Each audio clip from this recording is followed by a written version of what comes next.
daawade maanta waxaynu ka hadli doonaa dhaqanka Soomaalida iyo hidaheeda.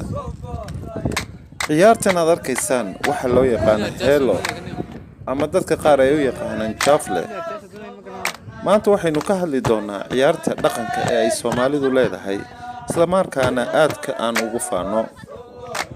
baryahan dambe waxaa muuqata inay sii yaraanayaan maadaama dhalinyaradii ay ciyaartani ciyaari jiray ay badankood ay ka hayaameen wadanka ay sabab u noqotay duruufaha iyo abaaraha iyo dawlad la'aantu soo wajahday.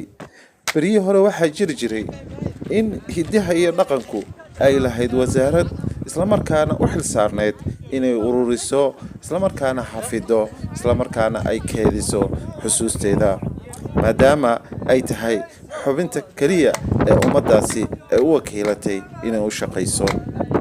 haddaba ciyaartani jafle waxaa inta badan laga ciyaaraa gobolada waqooyi gaar ahaan ereyada Awdal ilaa iyo banka Jigjiga ilaa iyo ereyadan Gabiley kasoo dhow ilaa iyo Wajaale ilaa iyo Harta Sheekha. ciyaartani waa ciyaar aad loo jecel yahay isla markaana ay dhalinyartu ay fursad u helaan ay isla markaana isweydaarstaan hidahoodii. waxayna sidoo kale lagu balamaa meelaha ay ka dhacayaan duska ama aroosyada. bal aan daawano ciyaartani si u socoto.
waxaa muuqata sida wanaagsan ay isula jaan qaadayaan dhalinyartani ay noqdeen laba garab dumar ah iyo garab wiilal ah isla markaana ay isweydaarsanayaan isla markaana garabka isku dhufanayaan taas oo micnaheedu tahay inay wiilashu yihiin haasaawadoon gabdhuhuna ay yihiin haasaawo sugiyaal.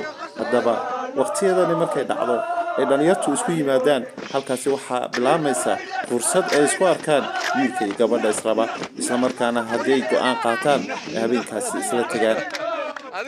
haddaba maxaa laga faa'iidayaa dhaqankeena iyo waxaa muuqata dhaqankani waa hiddo anagu aan leenahay oona cid kale la lahayn oo nagu kooban Soomaali haddaan nahay. waxaa loo baahan yahay in hiddahani la dhowro. aad u mahadsantiin sida wacna u daawateen. waxaan kaloo idinka codsanaynaa inaad noo subscribe garaysaan isla markaana aad share garaysaan si ay walaalina kale u daawadaan. waxaan kaloo insha Allah barnaamijkan xiga aan kala hadli doonaa